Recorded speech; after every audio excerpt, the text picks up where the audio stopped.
R আপোনালোকৰ মাজত আৰু এটা গুৰুত্বপূৰ্ণ ভিডিঅ' নিলোঁ। ইয়াত চাব পাৰে আছাম ৰাইফলৰ ফালৰ পৰা কেইবাশ পদ মুকলি কৰিছে। ইয়াত কোনে কোনে আবেদন কৰিব পাৰিব, শিক্ষাগত যিটো অৰ্হতা, বয়সৰ যিটো সময়সীমা, গোটেই তথ্য এটা ভিডিঅ'তে কৈ দিম। ইয়াত কেনেদৰে আবেদন কৰিব লাগিব সকলো তথ্য মানে এটা ভিডিঅ'তে কৈ দিম। আপোনালোকে ভিডিঅ'টো স্কিপ নকৰি সম্পূৰ্ণলৈকে চাই থাকিব। আৰু যদি ফাৰ্ষ্ট টাইমৰ কাৰণে ভিডিঅ'টো চাই আছে, চেনেলটো যদি এতিয়ালৈকে ছাবস্ক্ৰাইব কৰা নাই, চেনেলটো ছাবস্ক্ৰাইব কৰি ল'ব, কিয়নো সকলো ধৰণৰ ইনফৰমেশ্যন ভিডিঅ' আপোনালোকক কেছে দিয়ে থাকোঁ সদায়। জব ইনফৰমেশ্যন ভিডিঅ' দিয়ে থাকোঁ আপোনালোকৰ মাজত, সেইকাৰণে কৈছোঁ চেনেলটো ছাবস্ক্ৰাইব কৰি ল'ব আপোনালোকৰ সুবিধাৰ কাৰণে। ইয়াত চাব পাৰে আছাম ৰাইফল ৰিক্ৰুটমেণ্ট 2026।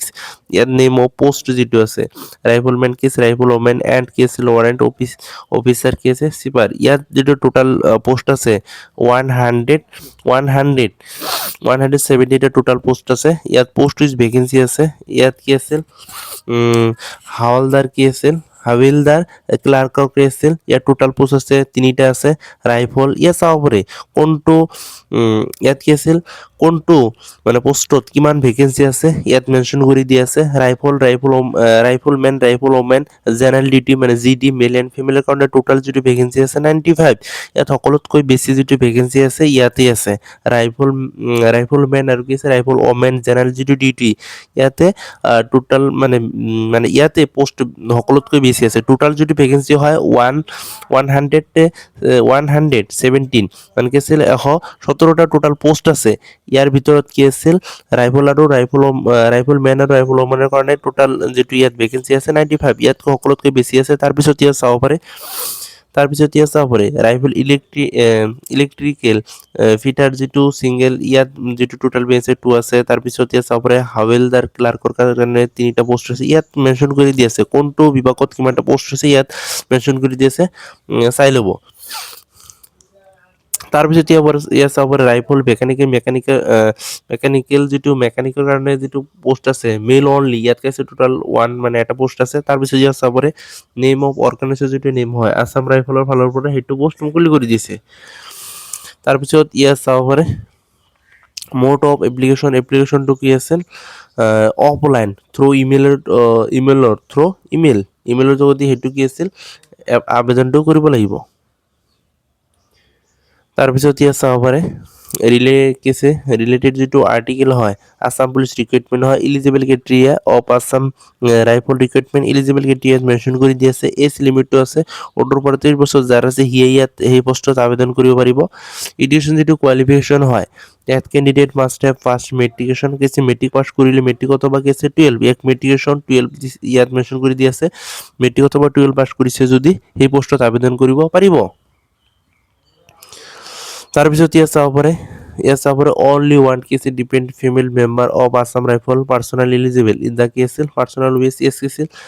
ইয়াত কি আছিল এপ্লিকেবিলিটি ইয়াত মেনশ্যন কৰি দিয়া আছে। তাৰপিছত ইয়াত চাব পাৰে দ্য ফ্ল' কনষ্টিটিউট কি আছে ডিপেণ্ডেণ্ট ফেমিলি মেম্বাৰ, ইয়াত স্প'ছৰ ছন, ডটাৰ, ব্ৰাদাৰ ইয়াত মেনশ্যন কৰি দিয়া আছে। তাৰপিছত ইয়াত চাব পাৰে হাউ টু এপ্লাই, কেনেদৰে আবেদন কৰিব লাগিব গোটেই প্ৰচেছটো ইয়াত দি আছে। How to apply for Assam rifle recruitment, কেনেদৰে আবেদন কৰিব লাগিব ইয়াত গোটেইখিনি ইয়াত মেনশ্যন কৰি দিয়া আছে। Aadhaar, PAN, voter ID, driving licence সেইবিলাক কি আছিল ডকুমেণ্টবিলাক লাগিব, সেই বিষয়ে ইয়াত মেনশ্যন কৰি দিয়া আছে। আৰু কেনেদৰে আবেদন কৰিব লাগিব গোটেইখিনি তথ্য ইয়াত দিয়া আছে। যদি আপোনালোকে নোৱাৰে মোক কমেণ্টত জনাব, মই কৰি দিম। আৰু ডিছক্ৰিপশ্যনত লিংকটো দি দিম, তাৰ পৰা আপোনালোকে ফুল ন'টিচটো চাব পাৰিব। লগতে যদি আবেদন কৰিব বিচাৰে তাৰ পৰাই আবেদন কৰিব পাৰিব। সেইটো কি আছিল অনলাইনৰ যোগেদি নহয় আবেদন কৰিব লাগিব, অফলাইনৰ যোগেদি ইমেইলৰ যোগেদি সেইটো আবেদন কৰিব লাগিব। তাৰপিছত কি আছিল important that's of Assam rifle recruitment rally যিটো হ'ব মানে ষ্টাৰ্টিং যিটো ডেট হয় ছাবমিশ্যনৰ এপ্ৰিল মাহৰ পৰা কি আছিল সেইটো ষ্টাৰ্টিং ডেট হয়। আৰু যিটো লাষ্ট ডেট হয় ছাবমিশ্যন এপ্লিকেশ্যন কি আছিল লাষ্ট ডেট যিটো এপ্লিকেশ্যন হয় কি আছিল মে'ৰ কি আছিল 11 তাৰিখলৈকে সেই পোষ্টত কি আছিল লাষ্ট ডেট হয় আবেদন কৰাৰ। আৰু ৰিক্ৰুটমেণ্ট যিটো ৰেলী হয় টেণ্টেটিভ শ্বিডিউল জুলাই আগষ্টত কি আছিল এট লকৰা হ'ব সেইটো। তাৰপিছত কি আছিল ফুল ন'টিচটো ইয়াত মেনশ্যন কৰি দিয়া নাই। What is the starting date of কি আছিল apply for Assam rifle recruitment, ইয়াত যিটো মানে এপ্ৰিল ষ্টাৰ্টিং যিটো এপ্লাই ডেট হয় এপ্ৰিল মাহত। আৰু যিটো ইয়াত মেনশ্যন কৰি দিছে what is the last date of apply কি আছিল মে' মাহৰ 11 তাৰিখলৈ সেই পোষ্টত আবেদন কৰিব পাৰিব। তাৰপিছত কি আছে হাউ মেনি পোষ্ট টোটাল যদি ভেকেঞ্চি আছে 117 মানে 117টা টোটাল ভেকেঞ্চি আছে। হ'ব আপোনালোকে যদি ফাৰ্ষ্ট টাইম কাৰণে ভিডিঅ'টো চাইছে এতিয়ালৈকে চেনেলটো যদি ছাবস্ক্ৰাইব কৰা নাই চেনেলটো ছাবস্ক্ৰাইব কৰি লওক। Information video' job information video' daily আপোনালোকৰ মাজত দিয়ে থাকোঁ, সেইকাৰণে ছাবস্ক্ৰাইব কৰি হ'ব আপোনালোকৰ কাৰণে নেক্সট আৰু এটা ভিডিঅ' আনিম। হ'ব।